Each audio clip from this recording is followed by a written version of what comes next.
Hello and welcome to Gravitas Plus. I'm Palki Sharma Upadhyay. The year is 2022 and India is celebrating 75 years of independence. 75 years ago, the British left India and we became free. Or did we? Would you say we are still colonized in our minds? Would you say our decision making is 100% free of biases and inferiority complex even? Would you say our choices are still very British or Western? When the British colonized India, they were desperate to legitimize their rule. So they came up with the theory of the white man's burden. They built smokes and mirrors around civilizing India, painted themselves as a superior race. The British were superior, we Indians inferior. Thomas Babington, or Lord Macaulay as you would know him today, brought English education to India. His purpose was to hammer in the inferiority complex. They introduced an education system that hailed the British as superior in science, arts, even morals. On the 2nd of February 1835, Macaulay circulated his Minute on Education. He declared, a single shelf of a good European library was worth the whole native literature of India and Arabia. Quick fact check. The Mahabharata is lengthier than Homer's Iliad and Odyssey combined. The Mahabharata has more than 200,000 lines. Iliad and Odyssey have 30,000 lines each. The Ramayana too is 3 times as large as Iliad. Anyhow, Macaulay did not hesitate in selling lies or spelling out his design. He said British education was meant to create a class of persons, Indian in blood and colour, but English in taste, in opinions, in morals and in intellect. The idea was to make the West aspirational. Do you think Macaulay was successful? I think he was. We're speaking in their language after all. Look around you. Many educated Indians today are very English in their taste. Some have become indifferent to their own culture. Do you remember when Coldplay performed in India? That concert was sold out. Do you remember when Justin Bieber played in India? Newspapers said the madness was unprecedented. But year after year, Indian classical singers performed to empty halls. Indian classical dancers get no audience.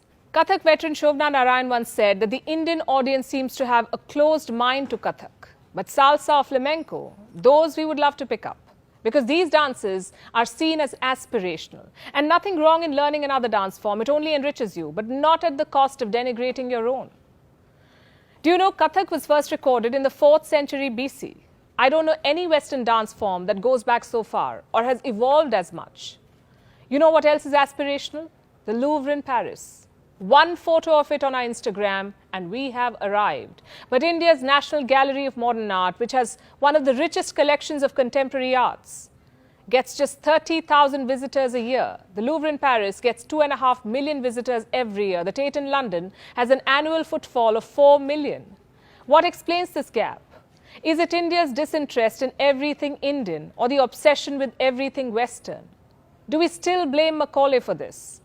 Or our failure to invest in our culture? The reasons are multiple and the result is clear.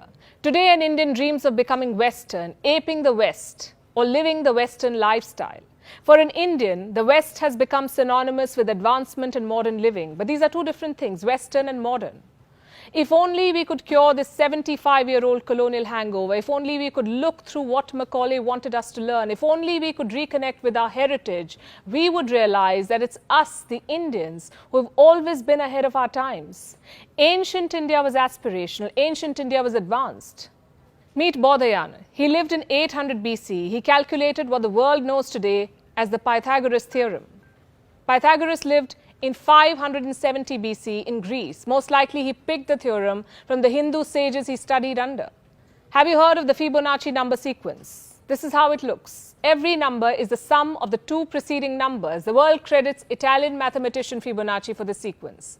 But an Indian sage named Hemchandra wrote it long before Fibonacci. And Hemchandra was not the first, by the way. An Indian mathematician named Gopala studied these numbers long before Hemchandra or Fibonacci.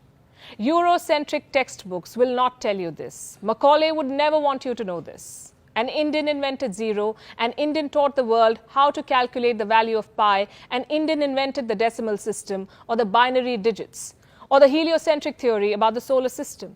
It was Aryabhat who first proposed that the earth is round, it rotates on its axis and revolves around the sun. Today we learn about Copernicus. We wear t-shirts and sweatshirts of NASA. But 1,000 years before Copernicus, Aryabhat determined the diameter of the earth. He also determined the diameter of the moon. The culture of science in India dates back 5,000 years. Did you know the modern English brick bonding was inspired by Indus cities? Today we look westward at the very mention of plastic surgery, but it was India that taught plastic surgery to the world. Meet Sushruth. He was an ancient Indian physician. He lived around 800 BC in the kingdom of Kashi. Sushruth Samhita is the earliest known document to give a detailed account of rhinoplasty. It also describes more than 300 different operations, some 121 surgical instruments. A lot of them are very similar to modern-day surgical tools. Sushruth would use herbs before an operation to prevent sepsis. He would also carry out cataract removal. This was in 800 BCE. Today we have lost out on this rich legacy because of our indifference to Indian heritage. And the West has time and again played it to its advantage. In the early 1990s, two American researchers staked a claim to the US Patent and Trademark Office. They said they discovered the healing properties of turmeric or haldi. These researchers were given the patent in 1995. Now here's what's funny. Indian households have been using turmeric paste on wounds for ages, but somehow we never filed a patent. Around the same time, a US company applied for another patent. This was about using neem as a pesticide, again something Indian farmers have known for ages. This patent too was granted. Do you think there is a lesson in all of these stories? I would say there is. The world we live in will always have false claims. History will always be Eurocentric. There will always be sharks stealing ideas and innovations. But if we don't reconnect with our rich heritage, we would continue to be fooled by Macaulay and company. We will continue to believe that Indians are inferior.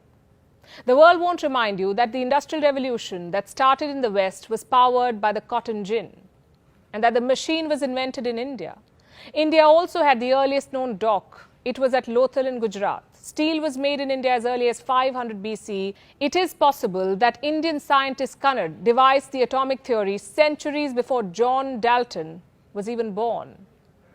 India was the first to smelt zinc by distillation. The first seamless celestial globe was made in Kashmir. It was by Ali Kashmiri Ibn Luqman. And despite all of these advancements, India never went on an offensive. India never invaded another country. We did not have crusades. Our ancestors not just taught the world science, mathematics, and astronomy, we also exemplified tolerance. This is the birthplace of four religions: Hinduism, Buddhism, Jainism, Sikhism. It is hard to find a heritage this rich. 75 years ago, we got the chance to reclaim this very heritage. But have we done justice to it? 75 years ago, Mahatma Gandhi led a freedom movement so that you and I could claim what is rightfully ours. You know, the great Indian heritage. But 75 years on, our minds may still not be free, and our spirit of innovation not completely unleashed. Look at the number of patents India filed in 2020 and compare this to the rest of the world. This is just one parameter, but it tells you the story. Freedom is supposed to nourish critical thinking. Freedom is about being proud of your culture, your color, your customs. So let's stop looking westwards. Let's look inwards. We've been free for 75 years. It's time we reclaimed our lost glory. It's time we reconnected with our heritage and got back to being what we've always been, far, far ahead of the times.